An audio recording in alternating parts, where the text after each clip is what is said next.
चंदवरदाई, दिनकर और दुष्यंत कुमार की परंपरा की ओर से मैं ढाका की सरजमीन को सलाम पेश कर रहा हूं, स्वीकार करें। मैं वहां बैठा था और काफी देर से जैसे जैसे एक एक शायर आते गए, अपना कलाम पढ़ा के जाते रहे, लोगों ने नाज़िम मुशायरा को पीछे से ढकेलना शुरू कर दिया। मैंने ऐसा नहीं किया, क्योंकि अब मैं जानता हूं मेरे सामने शामाइन उतने ही हैं जितने जदयू के पास विधायक हैं। लेकिन बिहार वालों, ये बिहार का तेवर है, मुख्यमंत्री मैं ही बनूंगा।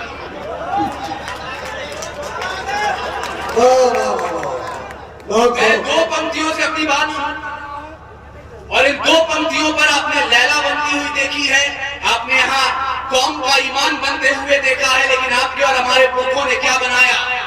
200-250 साल का जो संघर्ष है, जिसके बाद हमने 28 राज्य, 8 केंद्रीय शासित प्रदेश, 3000 जातियां, 35,000 उपजातियां और 650 कबीलों का ये मुल्क तैयार किया।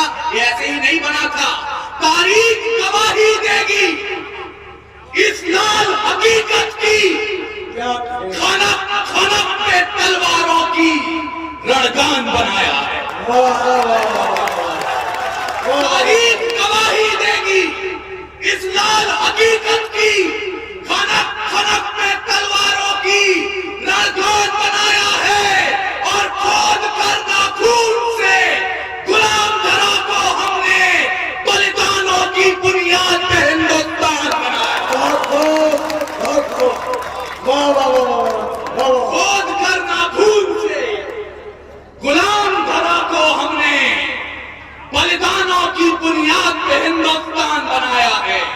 और मैं जिस हिंदुस्तान की बात कर रहा हूं, आपका तो नहीं पता, लेकिन मैं जिस हिंदुस्तान की बात कर रहा हूं वो हिंदुस्तान है जहां अकबर की सेना का सेनापति नेतृत्व राजा मान सिंह के हाथों में होता है और महाराणा प्रताप की सेना का सेनापति नेतृत्व हाकिम खान निभाते हैं।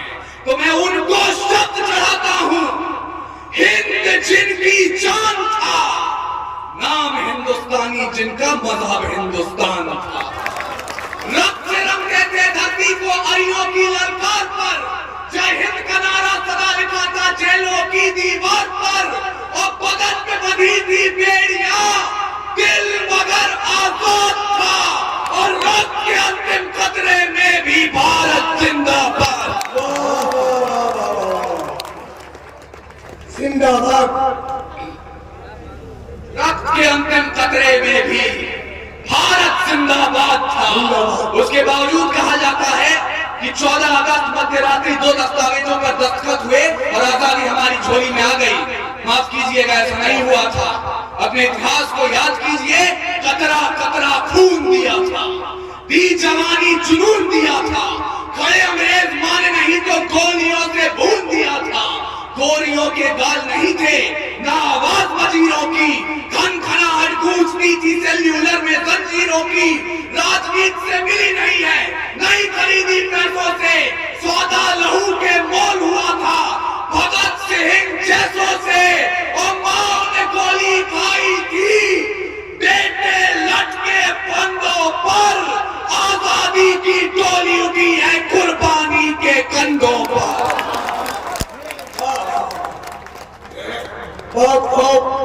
जिंदाबाद। आजादी की टोली उठी है कुर्बानी के कंधों पर। लेकिन उन कुर्बानों के लिए हमने किया क्या सर?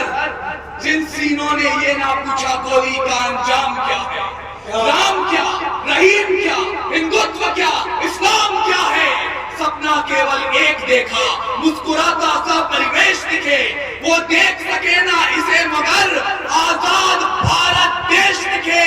अरे जिस बिस्मिल की गजल ने तिरंगा खौफ दिखाया है, उस बिस्मिल की बहन से हमने बर्तन तक मचवाया है।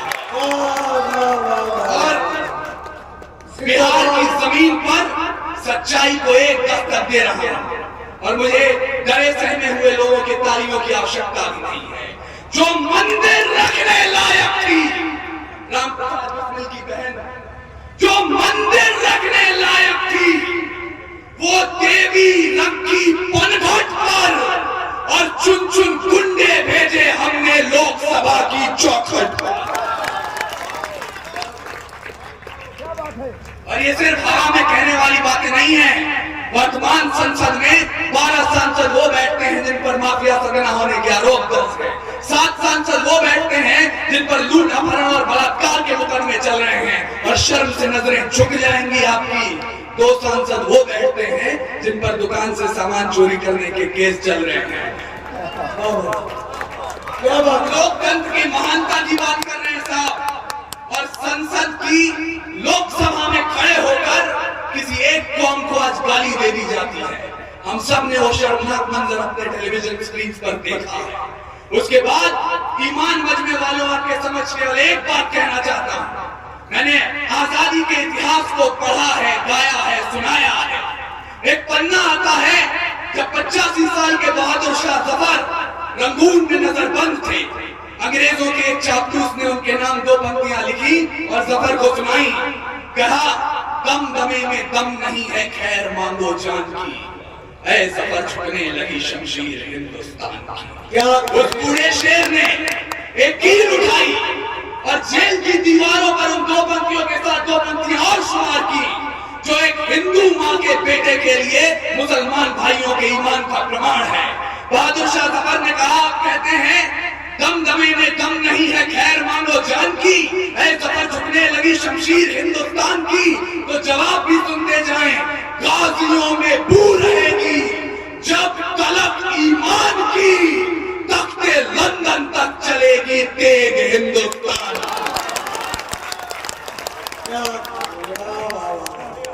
तख्ते लंदन तक चलेगी तेग हिंदुस्तान की।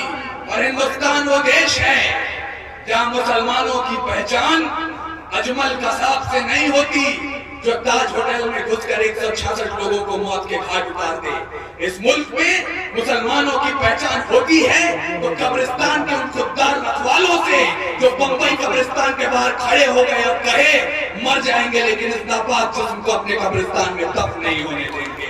सलाम करता हूं आपकी कौम को। और मुझे ये कहने में ना कोई संकोच है ना कोई डर है कि जो हिंदुस्तान के टुकड़े होने की बात पर इंशाअल्लाह बोल सकता है, मैं उसे मुसलमान मानने को तैयार भी नहीं। और मैं आपके सामने बोल पा रहा हूँ, यह आपके और हमारे भाईचारे का सबूत है। या बदचलन हवाओं का रुख मोड़ देंगे हम, या खुद को वाणी पुत्र कहना छोड़ देंगे हम, और सच लिखने में जिस दिन भी कांप गई कलम, कागज को फाड़ देंगे, कलम तोड़ देंगे। क्या बात है, बचपन से सुनते आया हूं। समय की से कितना वक्त है सर मेरे पास?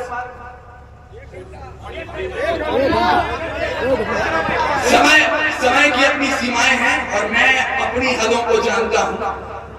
इसलिए जाने से पहले आपने अब तक काव्य पाठ सुन लिया है और वीर रस का इकलौता हिंदी कवि हूं मैं इस मंच पर। आपने काव्य पाठ सुन लिया है, कर्तव्य पाठ करने का अवसर मुझे दे दीजिए।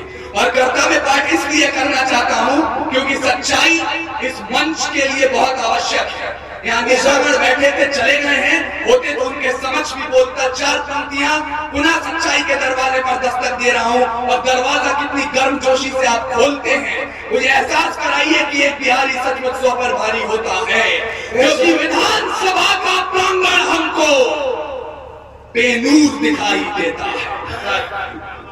क्या विधानसभा का प्रांगण हमको बेनूर दिखाई देता है। विकास पुरुष भी सत्ता मद में चूर दिखाई देता है। क्या है, वाह वाह वाह वाह। अगर ये मंच सच्चाई नहीं बोलेगा तो कौन बोलेगा? विधानसभा का प्रांगण हमको बेनूर दिखाई देता है। विकास पुरुष भी सत्ता मद में चूर दिखाई देता है। अरे बिहार का तो मुस्तकबिल मजबूर दिखाई देता है, और हर कोयला राजनीति में कोहिनूर दिखाई। अरे वाह वाह वाह। हर कोयला राजनीति में कोहिनूर दिखाई देता है। लेकिन आप विचारिए आखिर क्या कारण है कि पिछले 900 वर्षों में शक, हूण, तुर्क, तातार, कुषाण, यवन, चंगेज, पठान, मंगोल, मुगल, डच, फ्रांसीसी, पुर्तगाली और अंग्रेज आकर चले गए, हिंदुस्तान अभी भी जिंदा है। कारण आप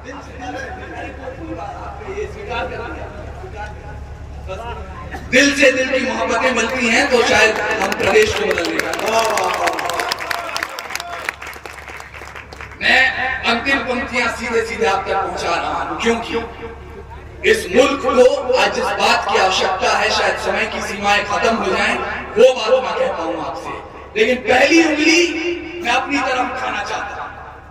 और संकल्प लीजिए, आज जो लोग इश्क मोहब्बत के तरानों पर कूद कूद कर अपनी वाह और अपनी दाद दे रहे थे, चचा आप लोग भी जितने उत्सुकता के साथ सुन रहे थे, उसी उत्सुकता को आमंत्रित कर रहा हूं, क्योंकि खुदा ने अगर दिल में इबादत के लिए इश्क दिया है तो रगों में इंकलाब के लिए खून भी दिया है।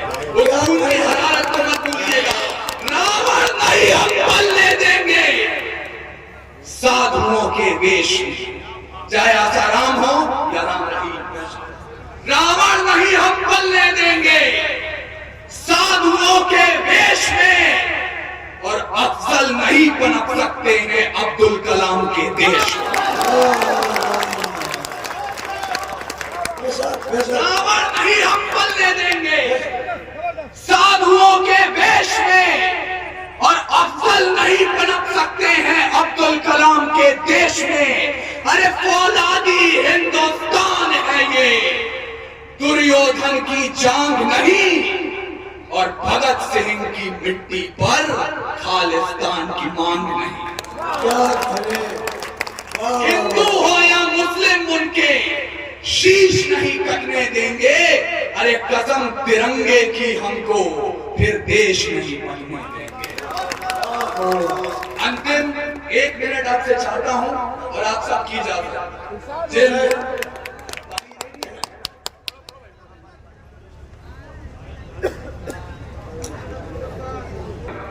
अगर आप सब ने अपनी बेदाई दिखाई तो इफ्तिखार आलम साहब और आरिफ भाई आप जहां भी हो, ये जो खाली कुर्सियां दिखाई दे रही हैं ये भी तालियां बजाएंगे। ये दावा मैं कर रहा हूं और आपके बलबूते पर, आपकी सनद पर, क्योंकि हास्य की भाषा नहीं लिखी है, ना ही गजल सुनाता हूं, कविता लिखनी नहीं आती, चीखें लिखते जाता हूं।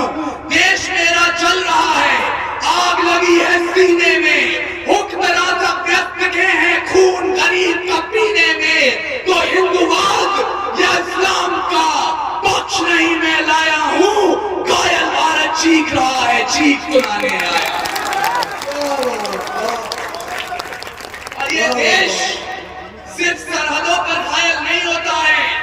अरे जब मंदिर मस्जिद के नाम पर हथियार उठाया जाता है, या दुर्मुहों को भी हवस का शिकार बनाया जाता है, जब मठों के मठाधीश भी क्रोध में आने लगते हैं, या मौलाना बारूदी पैगाम सुनाने लगते हैं, अरे शाहरुख खान के बेटे को सजा कही दी जाती है और अडानी पोर्ट की बात नहीं की जाती है, पेट्रोल की कीमत चढ़ते चढ़ते छूले आसमान को, या लखीमपुर में सत्ता ने जब रोक दिया किसान को, अरे न्यूज चैनलों ने भी जब जब राग दरबारी सीखा है, तब तब भारत जख्मी होकर मेरे जरिए चीखा।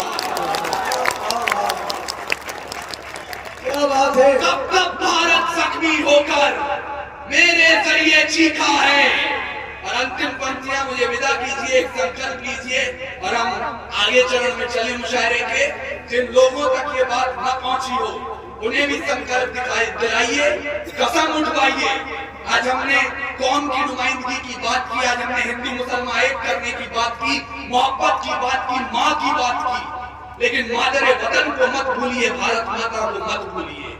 रीत की जो शीत गिरे, गीत प्रेम के गाऊंगा, मौसम हो जो हंसने का, बारंबार हंसाऊंगा, जुल्फ लिखूंगा कजरा रे और चाल ढाल मदमास लिखूंगा, धड़कन किसी के नाम सदा और यौवन का एहसास लिखूंगा, पर भारत माँ को दर्द हुआ तो चीखूंगा चिल्लाऊंगा, गली गली में घूम घूम कर माँ की पीर सुनाऊंगा, आजाद भगत सुभाष पटेल को रात तुरेब जगाऊंगा, अशफाकुल्लाह खां की बांधी काकोरी दोहराऊंगा, और शमशीर बना के कलम को अपने तिरंगे का जयगान लिखूंगा, दुश्मन की चौकी पर चढ़कर जय जय हिंदुस्तान।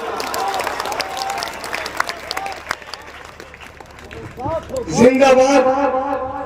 अभी विक्रम